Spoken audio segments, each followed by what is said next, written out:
आरक्षणाचे उपवर्गीकरण आणि क्रिमिलेअरच्या विरोधात आज बुलढाणा शहर भीममय झाले होते।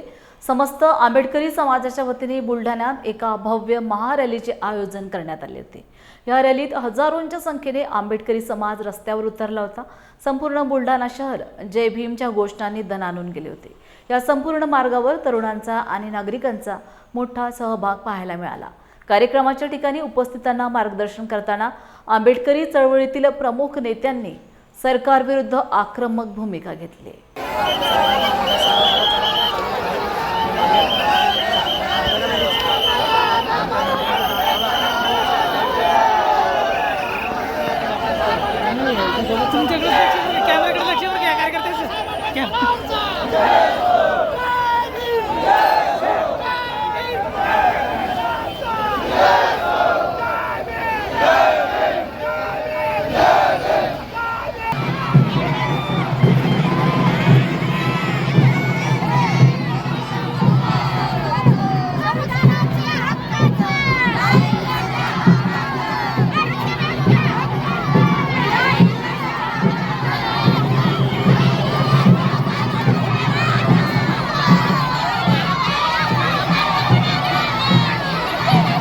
बुलढाणा इथे उपस्थित आहे। या ठिकाणी या बाजूला आपण पाहू शकता खूप मोठ्या प्रमाणात बुलढाण्यामध्ये उपवर्गीकरणा संदर्भामध्ये अवकटाच्या संदर्भामध्ये या ठिकाणी खूप मोठा मोर्चा निघालेला आहे। या बाजूला आपण बघू शकता खूप मोठ्या प्रमाणात महिला व या बाजूला पुरुष सुद्धा या ठिकाणी मोर्चाला जाताना आपल्याला दिसत आहे। तरी माननीय जिल्हाधिकारी कार्यालयासमोर हा मोर्चा जाणार आहे आणि त्यानंतर जिल्हाधिकारी यांना निवेदन देण्यात येणार आहे। कॅमेरामॅन पवन चव्हाण सोबत महेंद्र मेढे, लॉर्ड बुद्ध टीव्ही, बुलढाणा। 4 जणांनी ह्याला बोलायचं, 4 जणांनी त्याला बोलायचं, जातीवर महापुरुषावर बोलायचं। अरे आंबेडकरी समाज आहे, ऐरागैरा समाज नाही। देशाला आजच्या स्थितीत दिल्लीतून जय भीमचा नारा दे हदरून टाकणारा समाज नाटक चालणार नाही।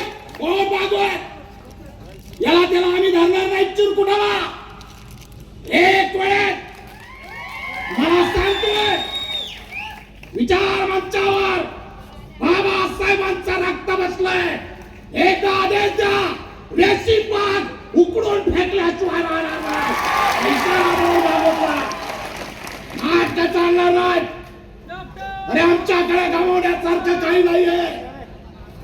आमची औलाद बाबासाहेबांच्या विचारावरती जगणारी औलाद आहे। आमच्याकडे काय गमावण्यासारखं?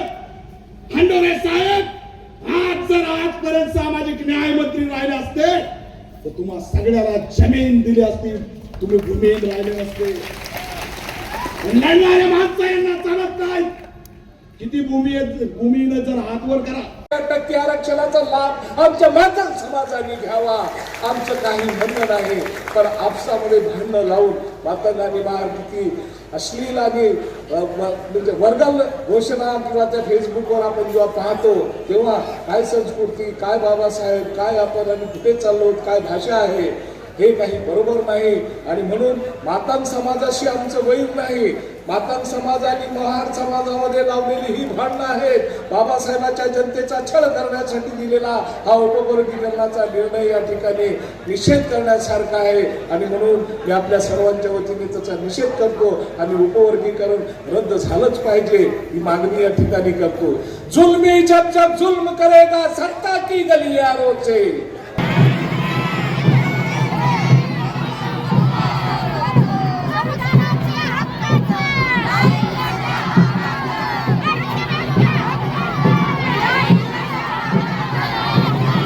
आम्ही बुलढाणा येथे शासकीय रेस्ट हाऊसमध्ये उपलब्ध आहे। या ठिकाणी बुलढाणा येथे उपवर्गीकरणासंदर्भामध्ये खूप मोठ्या प्रमाणात मोर्चा आलेला आहे। आमच्यासोबत कवाळे सर आहेत, त्यांच्याकडून जाणून घेऊया नेमके काय प्रतिक्रिया।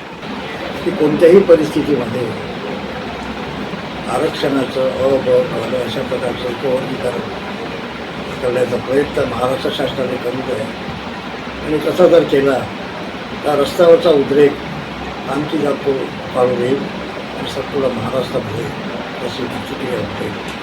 आता अबकडं हे जे वर्गीकरण आरक्षणाचं आहे, ज्या पद्धतीने आमच्या देशामध्ये ब्राह्मणवाद्यांनी जी चातुर्वर्ण व्यवस्था निर्माण 4 वर्ग निर्माण केले आहे त्याचप्रमाणे अनुसूचित जातीच्या आरक्षणामध्ये उपवर्गीकरणाच्या माध्यमातून अशा प्रकारचं चातुर्वर्ण वर्णव्यवस्था घुसवण्याचा प्रयत्न केला जात आहे. आणि त्यामुळे जी अनुसूचित जातीची एकात्मता एकसंघता जी आहे आणि ज्या काही मुठभर 59 जातीपैकी आमच्या मातृ समाजातील काही मुठभर लोकांनी सरकारच्या कच्छेपी लागून फुटीरतावादाच्या कच्छेपी लागून वर्गीकरणाची मागणी केलेली आहे. त्या मित्रांना माझं सांगणं असं आहे की डॉक्टर बाबासाहेब आंबेडकर राज्यघटनेच्या माध्यमातून अनुसूचित जातीला 13% आरक्षण दिलं आहे. पण वर्गीकरणाचा काही सोय नाही आहे त्याच्यामध्ये. म्हणजे असंवैधानिक अशा प्रकारचा निर्णय सुप्रीम कोर्टाने वर्गीकरणाची सूचना केलेली आहे, आदेश दिलेला आहे, न्याय नाही आहे, फक्त सूचना केली आहे, ते मॅन्डेटरी नाही आहे. असं असताना देखील केवळ सुप्रीम कोर्टाचं निमित्त करून महाराष्ट्रामध्ये आरक्षणाचं उपवर्गीकरण करून अनुसूचित जातीमध्ये वर्णव्यवस्था निर्माण करण्याचा ब्राह्मणवादी व्यवस्था निर्माण करून अनुसूचित जातीला दाखवण्याचा प्रयत्न करताय कॅमेरामॅन पवन चव्हाण सोबत महेंद्र मेढे, लॉर्ड बुद्धा टीव्ही, बुलढाणा.